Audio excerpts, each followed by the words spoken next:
Hello दोस्तों, हिंदी की बिंदी channel में आप सभी का स्वागत है। तो दोस्तों, आज के इस वीडियो में आप सभी के लिए आरपीएससी असिस्टेंट प्रोफेसर के या फिर कह ले आरपीएससी कॉलेज लेक्चरर के सिलेबस में दी गई कहानी सलाम लेकर आई हूँ। तो आज सलाम कहानी का हम पढ़ेंगे कि क्या इसकी कहानी है। इस कहानी का मैं सारांश बताने वाली हूँ कि आपको क्या क्या चीज़ें इस कहानी के बारे में पता होना चाहिए। ठीक है, तो देखिए तो सबसे पहले अगर मैं बात करूं कि सलाम कहानी किसके द्वारा है, यानी इसके लेखक कौन है, तो इसके लेखक हैं ओम प्रकाश वाल्मीकि। पहला तो यही प्रश्न आता है कि लेखक कौन है, तो इसके लेखक हैं ओम प्रकाश वाल्मीकि। ठीक है, अब अगला प्रश्न है ये किस कहानी जो है किसमें संकलित है, तो ये इनके काव्य संग्रह सलाम कहानी संग्रह में संकलित है, जिसका प्रकाशन है 2003 ईस्वी। और सलाम कहानी जो है इस सलाम कहानी संग्रह में पहली कहानी है। ठीक है, अब बात अगर करें कि सलाम कहानी की विषय वस्तु क्या है, तो देखिए सलाम का तात्पर्य तो वैसे नमस्ते, आदाब आदि शब्दों से लिया जाता है, लेकिन यहाँ इस कहानी में सलाम शब्द से जो तात्पर्य है वो एक प्रथा से है। तो यहाँ पर सलाम कहानी में सलाम से क्या तात्पर्य है, नमस्ते आदाब आदि से नहीं है, बल्कि एक प्रथा से है। पहली चीज़ यही हो गई। अब इसमें क्या क्या चीज़ें बताई गई है, तो इसमें जो है छुआछूत और जात पात की समस्या पर आधारित ये कहानी है। दलित समाज के प्रथाओं का चित्रण इसमें किया गया है, दलित समाज की व्यथा का चित्रण किया गया है, भेदभाव अनीति का चित्रण इसमें किया गया है, और मित्रता यानी कि दो दोस्तों की मित्रता में ये जो जात पात ऊंच नीच का जो प्रश्न है वो किस प्रकार असर कर रहा है, ये भी इस कहानी के माध्यम से पता चलता है। अब बात करते हैं इस कहानी के प्रमुख पात्रों की, तो कौन कौन से पात्र इसमें हैं। तो सबसे पहले इस कहानी में दो मुख्य पात्र हैं, कमल उपाध्याय और हरीश। कमल उपाध्याय, मैंने यहाँ पे पूरा नाम लिखा है। कमल और हरीश दो मित्र होते हैं, बचपन से ही दोनों की दोस्ती होती है। ठीक है, तो कमल उपाध्याय नाम से ही क्या पता चलता है, ये ब्राह्मण जाति का होता है, वहीं पे हरीश जो है वो चूहड़ जाति का होता है। तो ये दोनों बचपन से ही साथ पढ़ते हैं, तो इनकी दोस्ती रहती है, दोनों शहर में रहते हैं, लेकिन कहीं ना कहीं ये जो भेदभाव है इनके जीवन पर असर बहुत डालती है। चलिए वो मैं आपको आगे कहानी बताऊंगी, तब बताऊंगी। इसके अलावा जो पात्र है वो है बल्लू रांगड़। अब ये जो रांगड़ है ये इसका तात्पर्य क्या हो गया, राजपूत, ये भी पात्र इसमें है। फिर एक पात्र इसमें आता है रामपाल, जो कि पहलवान है। इसके अलावा देखिए चाय वाला है, बाराती हैं, फिर हरीश के सास ससुर आते हैं, और हरीश की जो ससुर है उसका नाम है जुम्मन चूहड़। ठीक है, फिर इसके बाद कुछ गांव वालों का जिक्र है, नाम नहीं है, केवल गांव वाले हैं। फिर कमल जो है कमल उपाध्याय, उसकी माँ भी है इसमें। फिर इसके बाद ये सारे इसके पात्र हो गए, तो ठीक है, यानी कमल और हरीश हो गए। फिर एक राजपूत है बल्लू रांगड़, फिर इसके बाद ये रामपाल पहलवान है, फिर चाय वाला आता है, बाराती सब है कुछ, उसमें बुजुर्ग वगैरह का जिक्र आता है थोड़ा सा। फिर हरीश के सास ससुर का जिक्र आता है, और हरीश के ससुर का नाम यहाँ पे जुम्मन चूहड़ बताया गया है। फिर कुछ गाँव वालों का जिक्र भी आता है। फिर कमल को जो है अपनी माँ की याद आती है, तो उसका भी जिक्र है। अब यहाँ पे आपने रांगड़ शब्द पढ़ा, बल्लू रांगड़, तो इस रांगड़ शब्द का अर्थ क्या है पहले ये भी जान ले। तो यह शब्द चारण कवि अपनी कविताओं व दोहों में क्षत्रिय राजपूतों के लिए प्रयोग करते थे। तो रांगड़ शब्द का जो अर्थ है वो है युद्ध के लिए जन्म लेने वाले क्षत्रियों से है, यानी जो युद्ध करने जाते हैं, राजपूत क्षत्रिय जो हम कहते हैं, ये रांगड़ शब्द से ये तात्पर्य है। जो रणघर से, जिसका अर्थ है कि वह योद्धा जिसे रण के लिए घड़ा गया हो, यानी रण के लिए ही जो बना हो उसको रांगड़ कहते हैं। तो ये शब्द का अर्थ है। अब आपको पता चल गया। चलिए अब यहाँ पे मैं एक और चीज़ बता दूँ जो मैं यहाँ पे लिख नहीं पाई थी, कि आजकल जो है कहानी में यानी कि जो प्रश्न आता है उसमें जगह का नाम भी पूछा जाता है। तो ये कहानी जो शुरू होती है इसमें कमल और हरीश जो है वो देहरादून से आते हैं, यानी बारात जो है इनकी वो कहाँ से आती है, देहरादून से, और कहाँ जाती है, तो मुजफ्फरनगर जाती है। ठीक है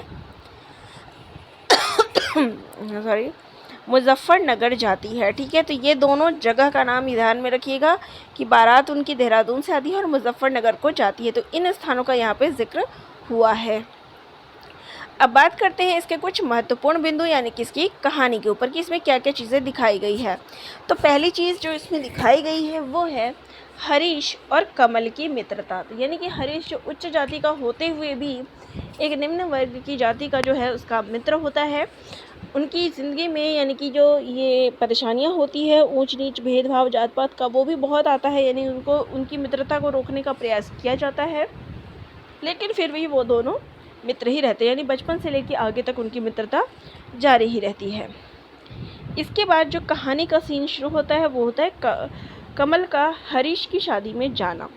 यानी कमल जो है हरीश की शादी में जाता है। और कहाँ जाता है, मैंने बताया कि देहरादून से जो बारात है वो मुजफ्फरनगर में जाती है। फिर यहाँ पे रात में शादी वादी होती है और सुबह कमल को जो है रोज़ चाय पीने की आदत होती है। तो कमल जो है पूछता है वहाँ पे कि यहाँ कहीं चाय पीने की दुकान मिलेगी, क्योंकि मुझे तो सुबह सुबह चाय पीने की आदत है। तो कमल जो है वो चाय की दुकान का पता उसको चलता है और वो वहाँ पर जाता है। तो अगला सीन क्या होता है कि कमल का चाय की दुकान पर अपमान होता है। होता क्या है कि चाय वाला जो है चाय बनाने का इंतज़ाम तो करने लगता है। फिर इसको ध्यान में आता है तो वो पूछता है कि तुम कहाँ से आए हो। तो वो कह देता है कि तो उसको पता चल जाता है बातों में कि ये तो जो कल रात बारात आई है ये तो उसमें से आया हुआ है। तो अब वो समझ जाता है कि कल रात जो बारात आई थी देहरादून से वो तो जुम्मन चूहड़ के घर आई थी। यानी कि एक निम्न जाति के घर का ये जो लड़का है और ये मेरी दुकान पे चाय पीने आया है। तो वो उसको चाय पीने नहीं देता। जब वो इसका विरोध करता है कि भाई मुझे चाय दो, मैं तो ब्राह्मण हूँ और ये मेरा मित्र है, तो मैं यहाँ पे चाय पीने आया हूँ, तो उसको जो है फटकार लगती है, उसका बहुत अपमान किया जाता है कि तुम तो झूठ बोल रहे हो, तुम ब्राह्मण जो है वो इनकी जाति में, चूहड़ों की जाति में नहीं आ सकता, तुम जानबूझ के जो चूहड़ होते हुए भी उच्च जाति का खुद को बता रहे हो। वहीं पे पहलवान भी आ जाता है, वो भी उसको धमकी देता है। रामपाल पहलवान जो है वो भी आके उसको धमकी वगैरह देता है। तो यहाँ पर कमल जो है अपमान का घूंट पी के चुपचाप आ जाता है, क्योंकि वो हरीश के बारात में आया होता है तो वो चुपचाप चला आता है। इसके बाद कमल को याद आता है हरीश को घर बुलाने के कारण माँ द्वारा प्रताड़ना। अब होता क्या है कि इस बात पे यहाँ पे जब दुकान पे इसका अपमान होता है, उसके बाद जब वो वापस लौटता है तो उसको याद आता है कमल को कि उसकी माँ ने क्या किया था। यानी एक बार जब वो छोटा था तो हरीश को अपने साथ स्कूल से घर ले गया। जब वो घर ले जाता है तो माँ ने दोनों को खाना दिया, लेकिन जब उससे पूछा कमल की माँ ने कि तुम्हारे पिताजी क्या करते हैं, तो हरीश बताता है कि मेरे पिताजी जो है फ़लानी जगह पे सफाई कर्मचारी हैं। तो जैसे ही वो सुनती है तो उसको पता चल जाता है कि ये तो छोटी जाति का लड़का है। वो फटाक से उसकी प्लेट उठा के फेंक देती है और वहाँ पे बहुत बुरा भला भी कहती है। यहाँ पे कमल भी अपनी माँ से बोलता है कि माँ ऐसा क्यों करते हो। तो वो तो उस टाइम पे हरीश तो चला जाता है, लेकिन कमल को उसकी माँ तरह तरह से समझाती है, लेकिन कमल नहीं मानता। फिर कमल की माँ कहती है कि ये लोग बहुत ख़राब होते हैं, इनसे दूर ही रहना, ये वो कहता है।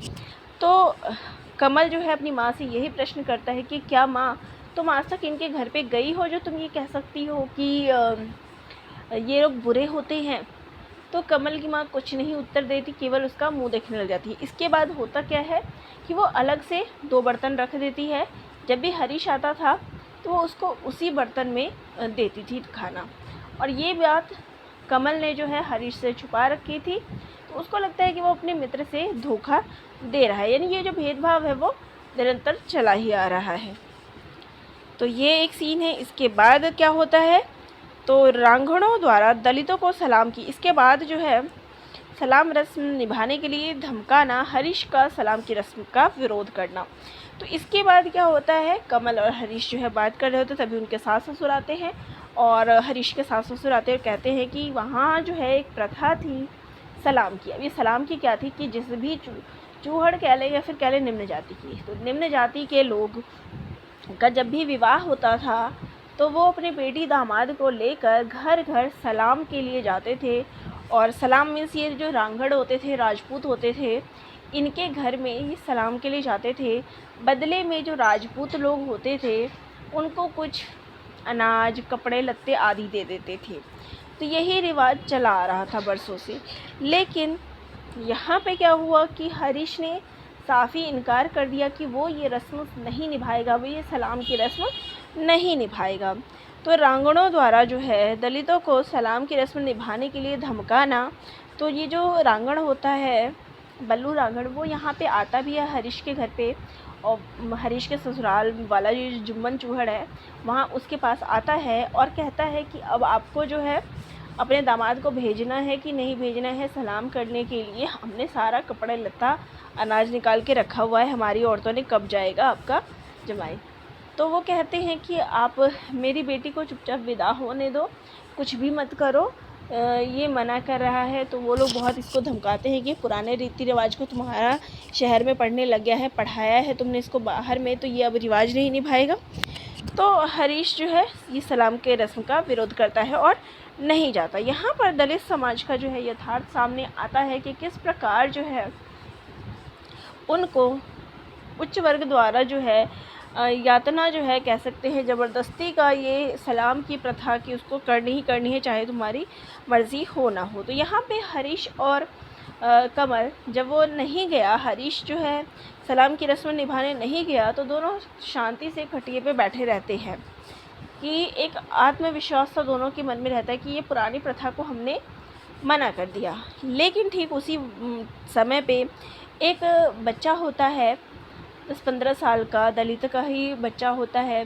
उसको जब खाने के लिए बोला जाता है तो वो बच्चा बोलता है कि मैं मुसलमान के हाथ का नहीं खाऊंगा। तो वो कहता है कि नहीं, ये मुसलमान नहीं है।